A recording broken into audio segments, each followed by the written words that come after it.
Akbar is greater than God. Once a merchant came to Akbar's court and praised him a lot as he wanted to Akbar to sign a trade agreement with a neighboring country. He was praising him a lot as he wanted to impress him, but in a short while he noticed that the emperor was not impressed at all with his praises. So he thought of another way to impress him.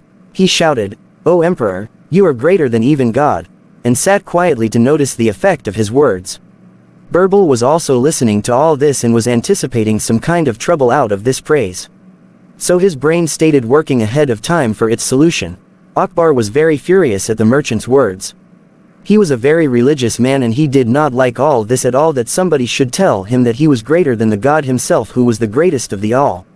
But he liked the healthy discussions. He had got an opportunity to break a discussion on this issue, so he said to his courtiers, "Did you all hear this man saying that I am greater than the God himself?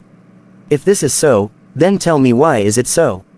After having said this he waited for the arguments of his courtiers regarding this statement. Now how a king could be greater than God? His courtiers were silent in fear. This was a tricky question for them. Neither they could say yes nor they could say no. One by one they bent their heads down. After a while Akbar turned to his favorite minister Birbal and asked him, "Birbal, what do you say in this regard?" Birbal immediately said, "He is right, Jahanpana. You are greater than God." Akbar got stunned hearing this. He asked him again, "How Birbal, how is it possible that I am greater than God himself? Explain me, are you trying to impress me with your lies?" Birbal said, "No Hazor, no. Why should I lie to you? You are indeed greater than God, because there is one thing you can do but God can't." "And what is that?" Akbar asked. "God cannot banish anybody from his kingdom, because the whole universe is his kingdom, but you can do it easily."